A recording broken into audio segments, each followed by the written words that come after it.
And welcome back to Newsday. The Senate on Wednesday urged state governors to fully implement local government autonomy following a Supreme Court ruling affirming Nigeria's financial independence for the 774 local government councils in the country.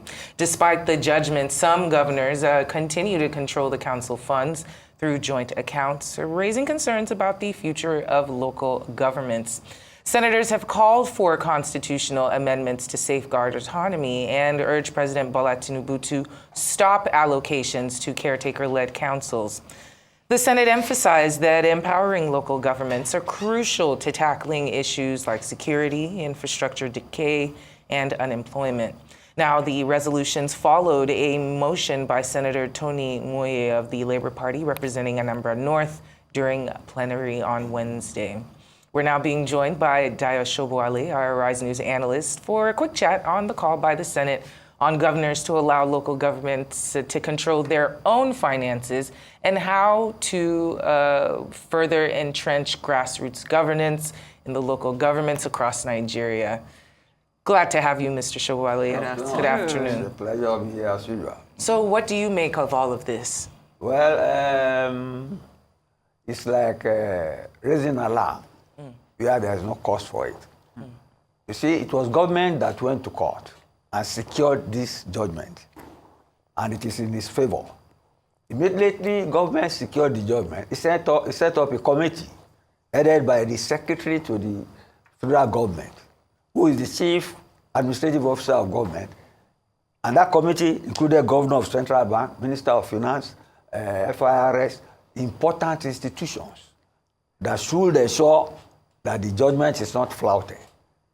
That committee has been working since. It is about to submit its report, maybe this month, middle of this month. So, government is alive to its responsibilities. And like I said earlier, I'm not blaming the senators for raising the alarm. There's no smoke without fire. Maybe they saw what antics the governors have been up to. But like I said earlier, on this issue, we have a presidential system of government.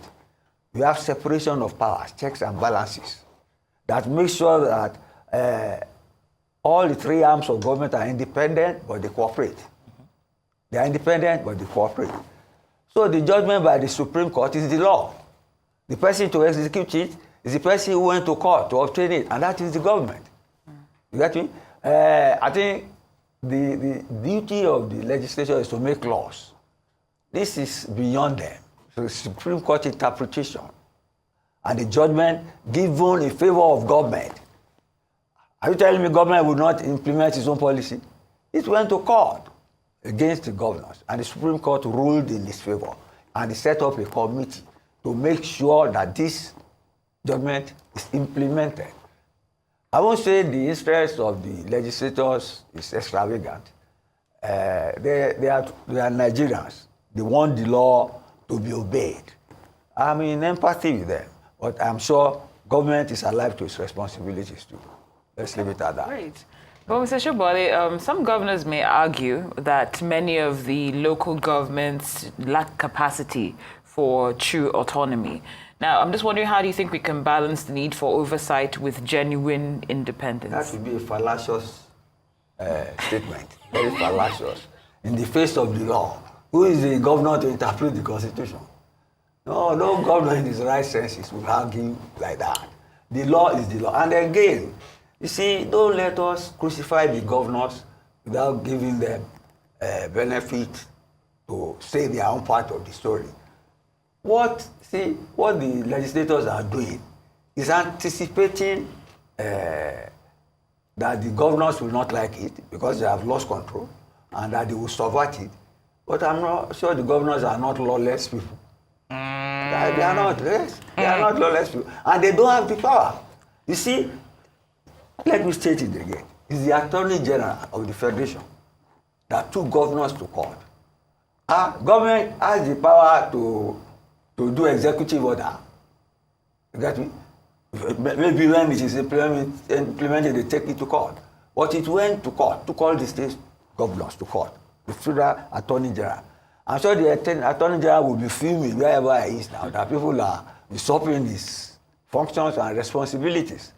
Because he's just waiting for the report. You get me? Made up for all arms of government. So there is no it. So let government live up to its responsibilities, please. Is prevention not better than cure? I understand that it's a bit, it can be a bit unnerving to be accused of something before it already happens. But we know our country. We know that corruption is creative.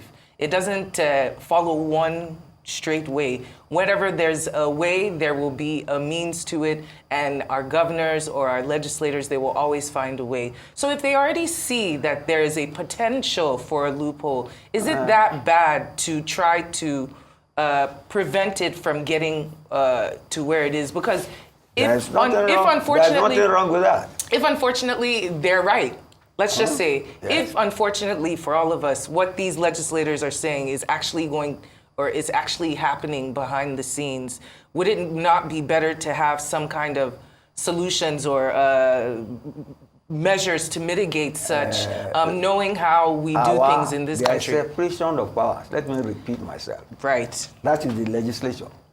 This is an act of the executive. You get me? And it was the executive who saw the infringements of the governors before taking them to court. And the Supreme Court, which is in charge of, you get me, interpretation of the Constitution, ruled in favor of government. It is the interest of government to act with alacrity to do this. And unless you are saying government is important, I don't think government is important. I mean, I'm not saying it. I'm not saying it. See, government set up a committee. They have their history. Set up a committee. I will repeat what I said earlier. Let us have the report of that committee. It's about the middle of this month. Maybe tomorrow or 13th. October. Let's have it.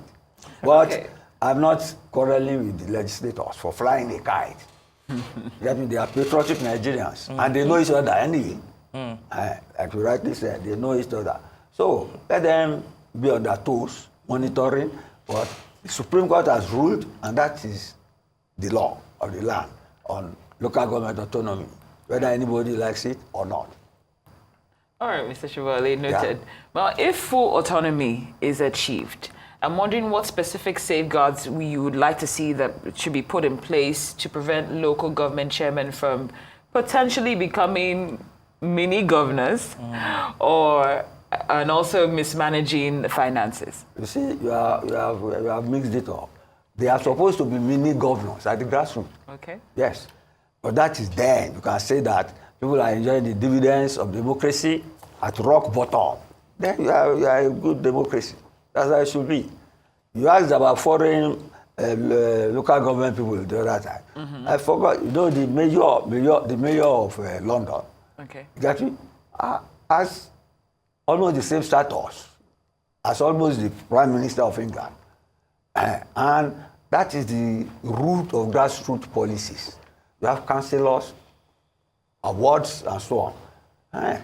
If we have local government autonomy, although we don't have political, we are talking of financial autonomy now. We still need the political one, whereby they can do elections on their own. Not this one you have now, when any state in power is the one that wins the election. So, like the government said when it set up this committee, said it believes there are 3 tiers of government: federal, state, and local government. And it wants to empower these so that those at the lowest rung of the ladder let me have the benefits of democracy, participatory democracy. That is them you can say claim to be a democracy. Not one whereby the governor hijacks funds meant for local government. It is irregular, and thankfully, government has taken the governors to court, and the Supreme Court has ruled on it. Government has set up a committee to implement it. Let government breathe on it, please. Sam. Sam. Mr. Sobowale, great to have you discussing with us this afternoon. Thank you for stopping by. Thank you. It's a pleasure.